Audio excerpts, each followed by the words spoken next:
What is up, Luca Nation? Can we still call them Luca Nation even if this is a Scouts episode? Yeah, because it's going on the Luca Nation Network page. It's the Luca. Hey, if they're watching, they're part of the Luca Nation. So, that's how it works.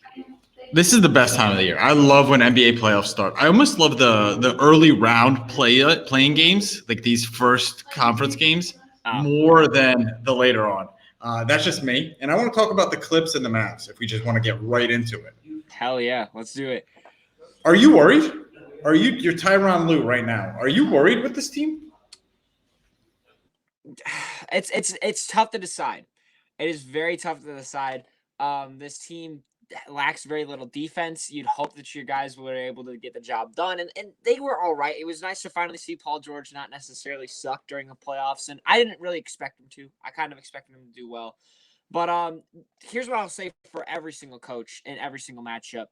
Don't overreact. It is one game. We've seen teams come back from 3-1 multiple times at this point, right? In March Madness, teams lose one game, and even if they are technically the better team, it's just because it's a one-game series. And that's why we see so many upsets and so many deep runs. So it's one game. Don't overreact. But yes, you should be more worried than you were when you first began the series because all of a sudden now the opposing team has less games that they need to win. And in this case, the Dallas Mavericks definitely have to win less games than they did before, right? They were definitely scary last year, and they're just as scary this year. I expect the Clippers to pull out, but losing the first game is not exactly an excellent start, to say the least, for any team, much less a team as good as the LA Clippers. So I was on mute there for a second. So this is one thing I want to talk about. Did you watch the last maybe minute and a half when you watched the Clippers try to get back into the game and Rondo had the block? I didn't. I remember the block. Yes.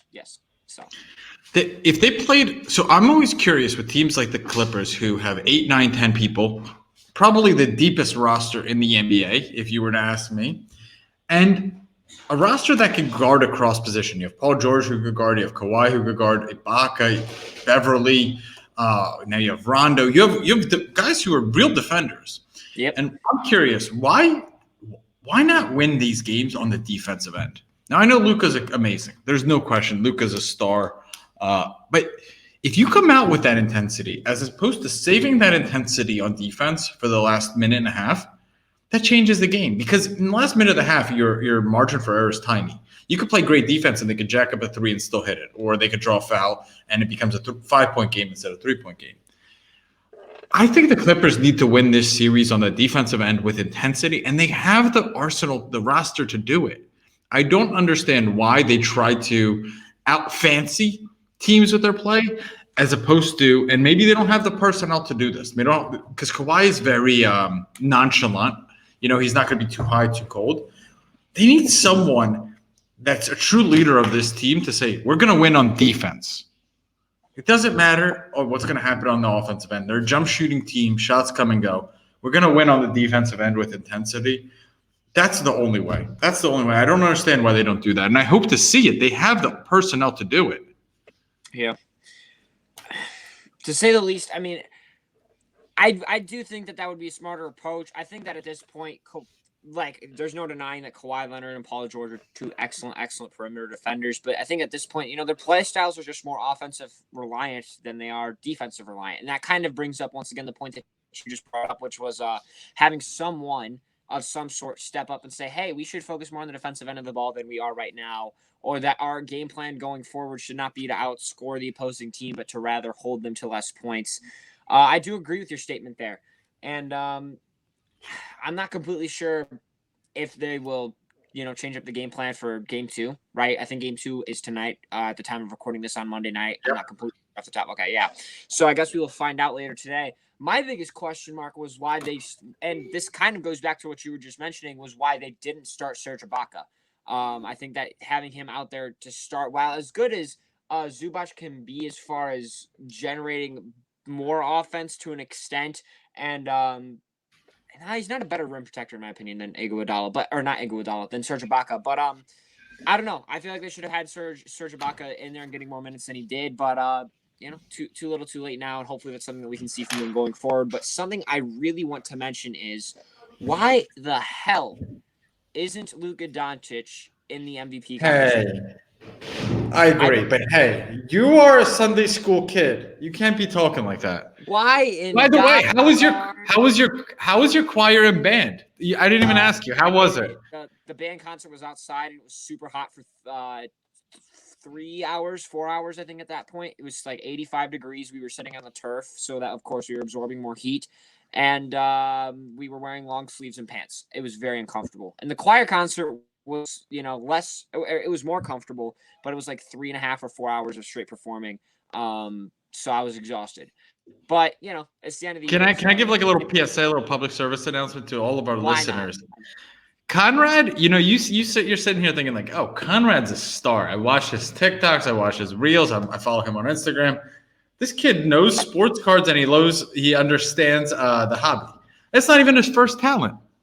The guy is a renowned musician, and he might be one of the best musicians in America one day. That's what we're seeing here. So maybe this isn't just any choir or band practice or band recital. This is bigger than that. Yes, but it going back to the conversation of athletes and stuff that's probably a bit more impressive than playing the drums every once in a while. Why isn't Luka Doncic in the MVP conversation more, or why is he getting a lot less love than Steph Curry is? In my opinion, both guys have absolutely terrible supporting casts. I'd almost argue that while, yes, I think that the Mavericks have maybe a bit more depth, it's not a lot. I think that overall the Warriors have better leadership. Like, if you took both guys out of the picture, the Warriors have better leadership than the Mavericks do, with guy like Draymond Green, better defense than the Mavericks do, and I think that they would have better replacements for the players that are taken out. If Steph Curry gets taken out, Jordan Poole can maybe pick up a little bit of that offensive workload. I don't think anyone on the Mavericks can replace what Luka Doncic does running the entire offense. And while they both run offense in very different ways, he gets a crap load of assists because he draws so many defenders in and he's got a fantastic vision. I'd almost argue that he deserves second, like in my MVP ladder, which is Jokic,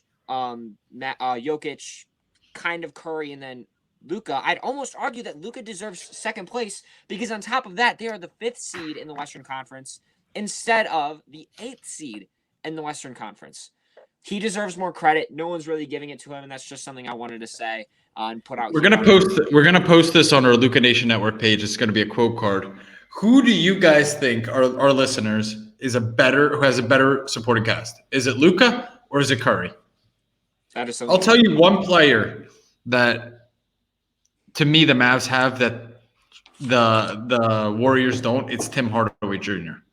Tim Hardaway Jr. could take a little bit of the scoring pressure off of Luka that other guys can't. KP is the unicorn. He seems washed up to me. He seems like he's got very little left in the tank. It's a great solid. point. Yeah, you just yucked at Kristaps Porzingis, kind of like the Knicks fans on draft night, huh? Exactly.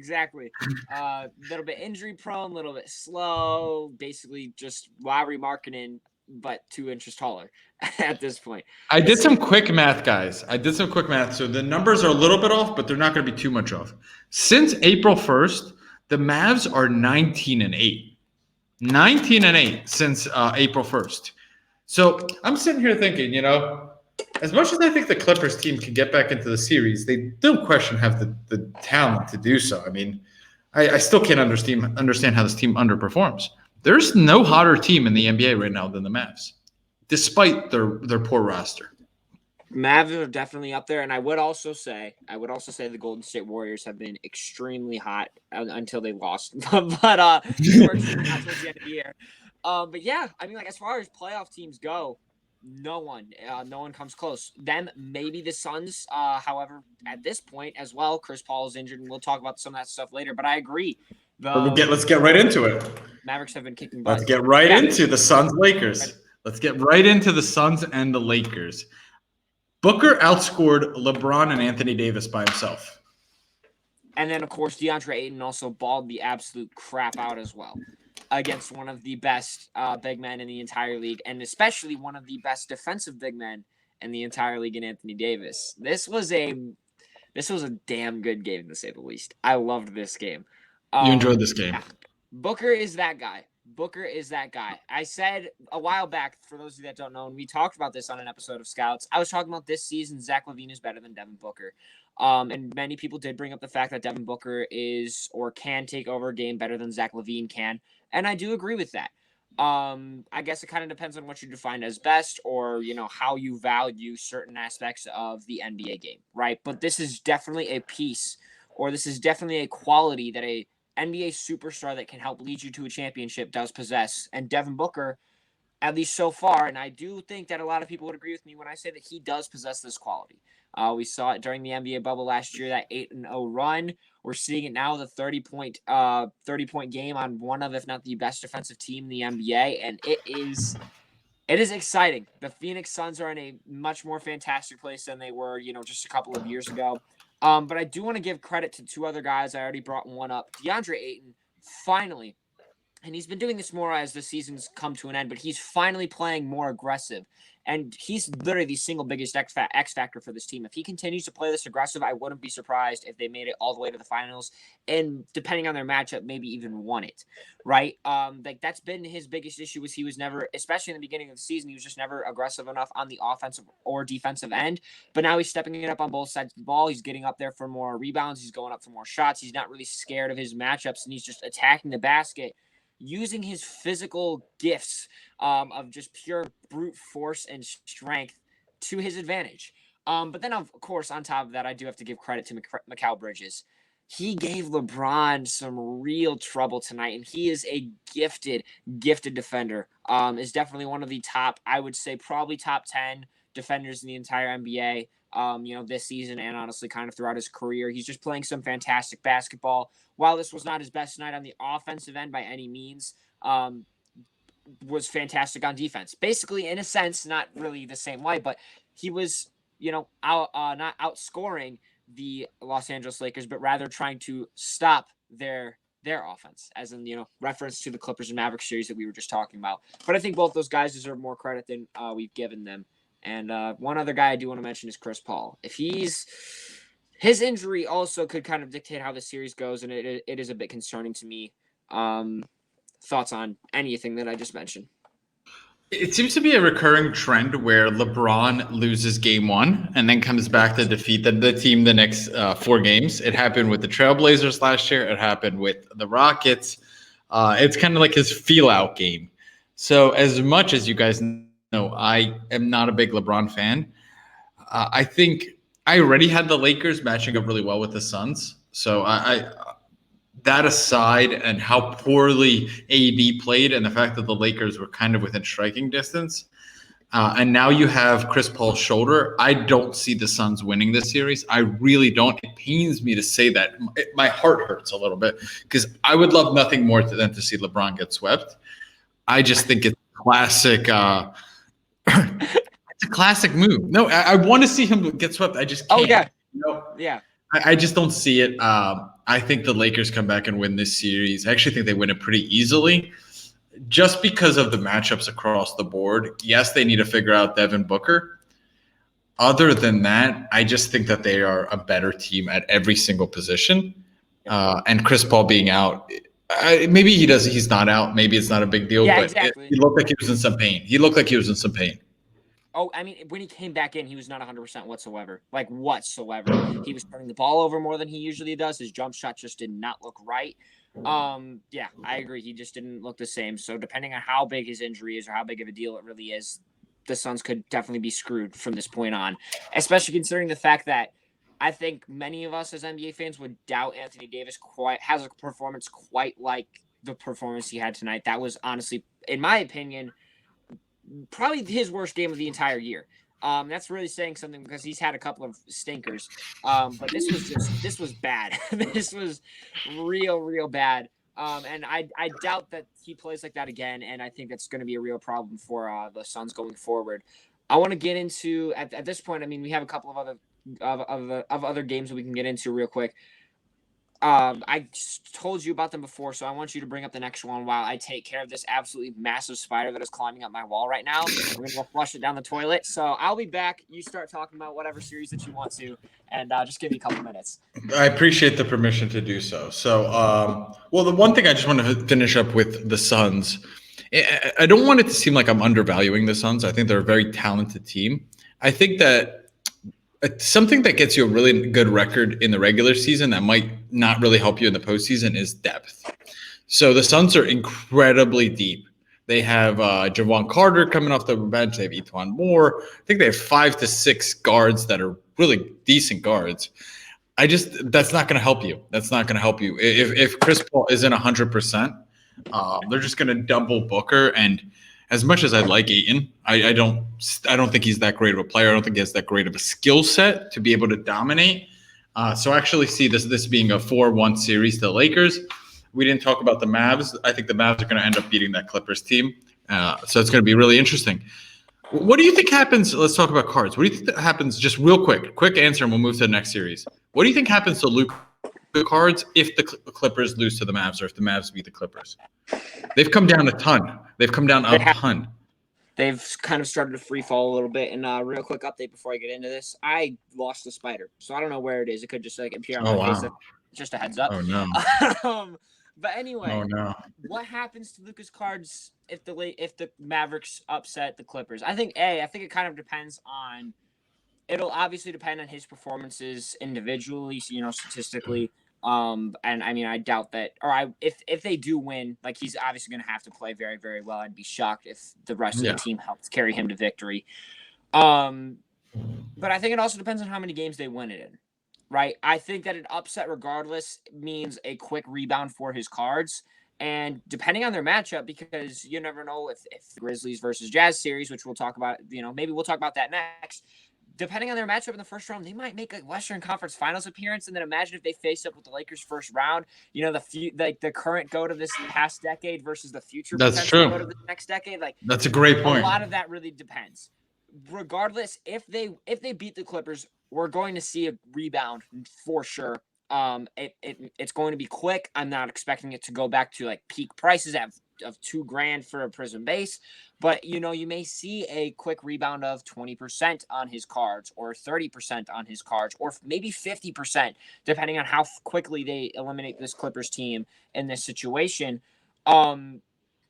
And I rebound for sure. Going forward, it would kind of depend on their matchups and the narratives that continue to evolve as the playoffs were to continue on. But if they were to beat the Clippers in a hypothetical situation, 100% you'll see a rebound afterwards. And honestly, you might see if they take like a 3-0 lead or a 2-0 lead because of the amount of speculation that we do see in this. Yeah, that's a great point. Immediately start to rise right after that. So, those are my thoughts. That's a great point. That's a great point. If they go up 2-0 or 3-0, it's actually buy the news, sell the hype. Exactly. Or sell the news, buy the hype. I apologize. Let me ask you. So let's go Jazz Grizzlies. I couldn't have been more wrong on Ja recently. He's balling out. He's carried this team to he beat the Spurs. They beat the Spurs. They beat the Warriors. They beat the Jazz. And we could talk about Ja, but he's doing it with Dylan Brooks. Straight balling. And he's a gritty guy. I like the way Dylan Brooks plays. He plays on both sides of the ball. What do you make of this? Is this an upset in the making here? I wouldn't be shocked, but the first thing that I just have to get out of the way would be Donovan Mitchell. His health, how he comes back, when he comes back, that will be definitely the biggest X factor for this series, without a doubt in my mind, right? Because that's the thing. This team, the Jazz is who I'm talking about. Even without Donovan Mitchell, they've done pretty well. Bogdanovich especially has kind of taken on some extra scoring without Donovan Mitchell here, although I wouldn't say it's been enough to make up for his loss. Rudy Gobert was a very impactful piece defensively for this team, but he's still kind of easy to expose in the playoffs, which is my biggest concern, because if John Morant gets a pick and roll going with either Jonas Valanciunas or Xavier Tillman or Jaren Jackson Jr. or Brandon Clark, I think that there could be some real problems caused there, depending on the defense that the Jazz continue to run going forward. So there's a little bit of concerns there for me. But the thing to mention is, I love Dylan Brooks. His performance last night was incredible. He just looked like he couldn't be stopped. No one could guard him. He was playing very gritty. Just kind of this pest on the defensive side of the ball, just a thorn in your side, I think is the best way to put it. And while that style of play, when it's working, it's very effective, but it also can lead to some foul trouble for him a lot more often than it works out. And I think this may have just been one of the instances where it worked out in his favor rather than, him fouling out and him struggling and being an inconsistent player, which as a third option you don't necessarily want, but that is something that they currently have here in Memphis is on the defensive side of the ball, fouling out. But on the offensive side of the ball, he can go from scoring 31 points like he did last night to scoring 6 like we may see in game 2.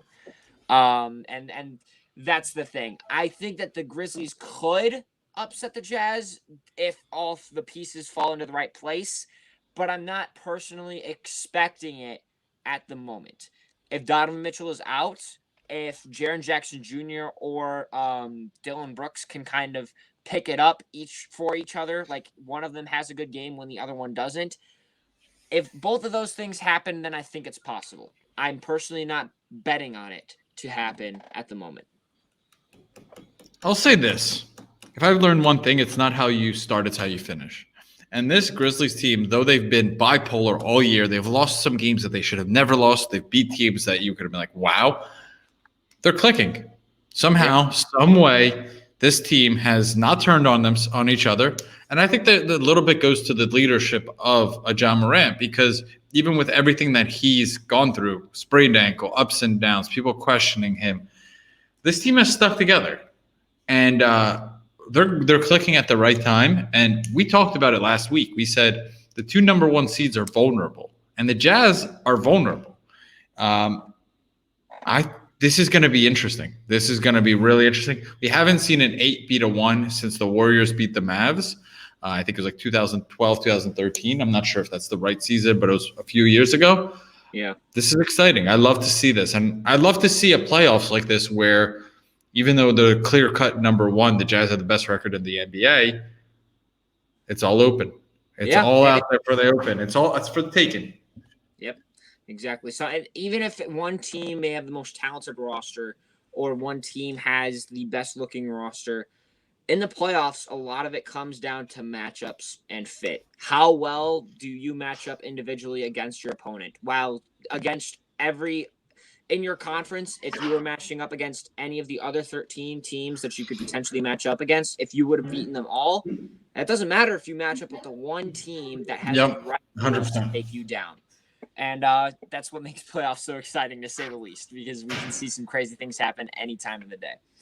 That matchup last year was the Heat versus the Bucks. The Heat exposed the Bucks last year, 3-point shooting. This game, as much as the Bucks wanted to give that game away at the end, did you watch? I'm sure you watched that game, right? It was, yes, I did. It was a very how many balls on the floor were there in the last 3 minutes? I think every play was them just diving for the ball. Too many to count. Yeah, too many to count. Breaking free throws, turnovers, and jump balls was the name of the game in the last 5 minutes of that game. Yes. And I look, I had the Bucks winning this one. I had them winning in 6 games. And I still think that they're going to pull this off, but I don't think it was. I still don't think it's going to be anywhere near as easy as I originally kind of expected it to. And you expected, I think, a sweep or a gentleman's sweep in 5 games. I wouldn't be surprised if this series went to 7 at this point. Here's the thing, Conrad. I don't mean to interrupt you. No, go ahead. You can have a tough series and it still be a sweep. If every game is a 2-point game, but you win 4 out of the 5, yeah, I understand what you mean. And that's what I think. I don't think the Heat right now, in the way that they're put together, have enough firepower to blow someone out. So they're not going to get an easy win. They're going to have to fight for every single win. I expect the Bucks to blow them out in this next game at home. I think it's going to be a big win for the Bucks. I think the Heat are going to be in contention to win one of the games in Miami. But I see this shaping up like I talked about it last week. I see this as a sweep or a gentleman's sweep for the Bucks. Not easy. I think the games are going to be close most of the time. But I think the Bucks team is just pissed. I really do. I think as much as both of us aren't big Coach Bud guys, I think the Bucks team wants revenge, and they're not going to let up. Understandable. The thing here is, the Bucks were, in my opinion, very good, and the Heat weren't. Like, as far as, I don't know how to phrase this. I think that for this game in particular, the Bucks were much better or as good as like we would expect them to be, but the Heat were honestly underperforming. Like, I don't think Bam Adebayo had a good game. Jimmy Butler, I mean, offensively especially, but even his defense kind of looked a bit lackluster at times. Jimmy Butler was definitely off his game. And overall, their bench was very confusing, at least in my opinion. Goran Dragic, I mean, he went out there and kicked some butt, but I'm surprised that they played Dwayne Dedman instead of Precious Achiuwa, even if he's a rookie. I think he's performed very well this season. I don't know what to expect. I think that Jimmy Butler and Bam Adebayo can step it up for the rest of the series, and I think that could lead to, a 6-game series, maybe a 7-game series. But ultimately, I do agree that the Bucks, Giannis is on a mission. I think Chris Middleton's on a mission in a sense, and they now have Drew Holiday, Brook Lopez, they have PJ Tucker.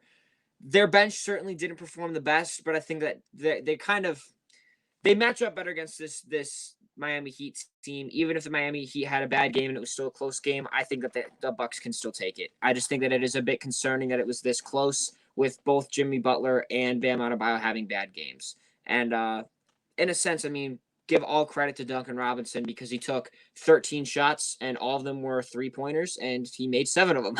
So, nights like that, I guess, are random. And of course that can help make the game a little bit closer than it looks on a score sheet in a sense. I hope that made it. Let's wrap with this. So the Blazers play this game called "We're just going to outscore you." I don't know if I'm going to defend today, but I'm sure as hell I'm going to chuck shots. However, it's working for them, and they're probably averaging right around 120, 125 points a game in the last 20 games. Jokic puts up 50. Michael Porter Jr. puts up 35. Where do the other 40 points come from for the Nuggets? And this is a best-case scenario.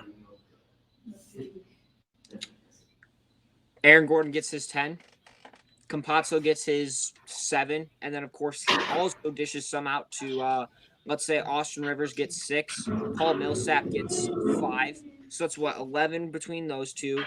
18 plus 10 is 28.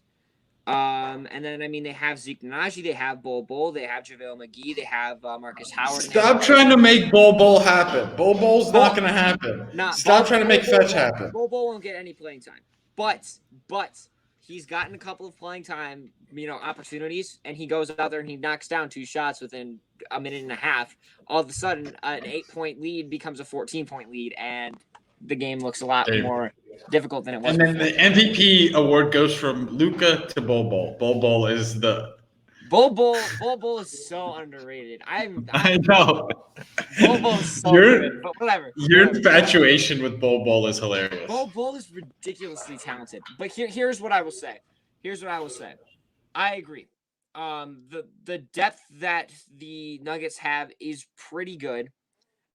But versus the Trailblazers, as far as offensive firepower goes off of the bench, it does not match up. Defensively, that's where they match up well, or at least better. Their guys off the bench, in my opinion, should not be focused on trying to generate as much offense as possible, but rather to try to, generate as many turnovers as possible, or try to prevent as many open shots as possible, or something along those lines to just keep the game relatively close. That's got to be their mindset going into this one.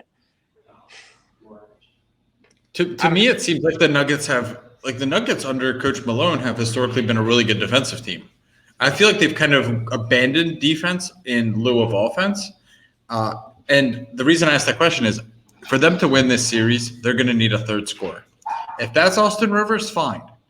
But I called that the Trailblazers. I said that they're going to win this series. And I also think the Trailblazers are an interesting championship contending team. They remind me of the Dallas Mavericks with Dirk Nowitzki. I don't know if you remember that team. But Lillard's career reminds me a little bit of Dirk Nowitzki. He stuck with it. He said, I'm going to win where I was drafted. I want to be here. This is my home. Build a team around me. And this is an interesting season where The other team, not the Mavericks, but the Trailblazers are equally as hot of a team coming into playoffs. And I don't think that they're the best team in the league. Not even close. But you don't have to necessarily be the best team in the league this year. I think they're hot, and I think they could make a run to the NBA Finals. I really do, and it's an interesting team, and I'd be afraid of them because they have legitimately 5-6 guys that could put up 25 points or more. And well, think about it. I'll name them right now. Lillard, McCollum, Powell, Melo, Nurkic. Nurkic and Powell, I would not. 25 is insane. 20. Dude, Powell's a scorer. Powell's a scorer. He can. Has his moments, but I don't think that it's quite as. I don't think it's like this switch that he can turn on and off. You know what I mean? Like it happens sporadically, just off chance. Like it's not typically when you sort of need it. Just that sort of thing. It's more or less just he's having a really good game out of the blue. And Nurkic just has not looked the same since his injury. He can maybe go out there and drop 25 every once in a while, but it's the same thing with Powell. I think it's just sporadically. Whereas guys like Melo and McCollum and Dame, I think could go out there and say, "Hey, I'm dropping 25 points today. No one's stopping me." Like that's just the thing that I've kind of come to expect with all three of those guys, and I wouldn't be surprised. What I think the best, if I just want to leave, because we always want to add value to our audience, it's time to put a little respect on Damian Lillard's name. And I really, really highly would consider buying his cards because his cards are pretty low. They've been beaten down. And he reminds me more and more as I watch his game, he reminds me of a career like Dirk Nowitzki. He's beloved in his city. He's beloved by fans across the world.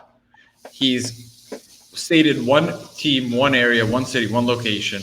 And if he wins one championship, his one championship will be revered. So Dame Lillard to me is a very interesting play from a card hobby perspective. Before you lock that in, you're not talking like for this year. You're talking just like in general for his career, correct? Or are you talking about particularly this year? I have the Trailblazers coming out of the West and going to the NBA Finals this year. I've said it before. So you think that they can take the Suns or the Lakers in the next round? You think that they're going to beat them? Both of those matchups are really tough second-round matchups, in my opinion. Defensively, they stack up very well against this Trailblazer squad. Very well. That's going to be a tough series. That's going to be a tough series. If this was like, if let's say let's say that the Nuggets were facing the Lakers and the Suns were facing the Mavericks or something like that, and they didn't have to face one of those teams in the next round, I could agree with you. But because they have to face the Suns or the Lakers in the next round, they're not getting further than making the second round, in my opinion. Because the amount of defense in general on both of those teams is absolutely ridiculous, and then both teams bring a great amount of offense alongside that. Like there's no way that the Portland Trailblazers can take care of them, in my opinion. So I agree with your take. It caused a little bit of hesitation to me, but at the end of the day, to win the NBA championship, you have to go through the best anyway. I think the Lakers of this year are 80% of what they were last year when Portland matched up with them. Portland took one game off of them last year. At their best, I think that Lakers team was playing their best. I think they're playing at 80. I would say that 70% of that. And I do think that the Portland Trailblazers, not in an easy series, I think that they could beat the Lakers. I think they could too, potentially. I think it kind of comes down to potentially. You're such a hedger. You can't hedge all your takes. You gotta give it right down the middle. Here's what I'm saying. I don't expect them to. The only time I could see it happen would be if head coach Vogel, makes some mistakes. Because we saw some of those mistakes against the Phoenix Suns. He didn't really give Marc Gasol enough minutes. Did he give him any minutes? Actually, I don't remember Marc Gasol ever being subbed in. Right? I don't think Montrezl Harrell gets enough opportunities on the offensive end. Right? And like if he does both of those, or he makes those coaching changes in the playoffs against the Trailblazers, then I don't think that the Trailblazers stand a chance. However, if he continues to start Andre Drummond like he has since they've traded for him, maybe there's an opportunity. Maybe. I don't see it. Who knows? Who knows Vogel better than Mr. Sam Conrad? He had to watch him coach the Pacers for a few years. So Yes, sir. Where would you put Vogel? Where would you put Vogel in if you would rank him in the top coaches of the NBA? Middle, lower end, top 10. Sure. I don't know for sure if he's on. He's not on the higher end of that spectrum. He's in like the 6 to 10 category probably, but he's top. Okay. He's like top 10. Okay. So that's right. We're right at 35 minutes. You want to leave Luca Nation with any final words from the youngster? Any final words from me? I don't necessarily have anything that I want to say. But yeah, thank you guys for listening. We really enjoyed it. We'll come back next week, of course, next Monday. By then, I think we might be, depending on the rest of these series, we might be in the second round already. I highly doubt it. The most exciting series. Maybe we'll do 2 episodes a week for the playoffs. We could. Like a Monday, Thursday type of thing. I just piqued this guy's interest. Luca Nation, we love you. We've been posting. Yep. Luca Nation, we love you guys. We've been posting more content. Thank you for all your engagement. Thank you for your support. Thank you for subscribing to our channel. Peace. We're out.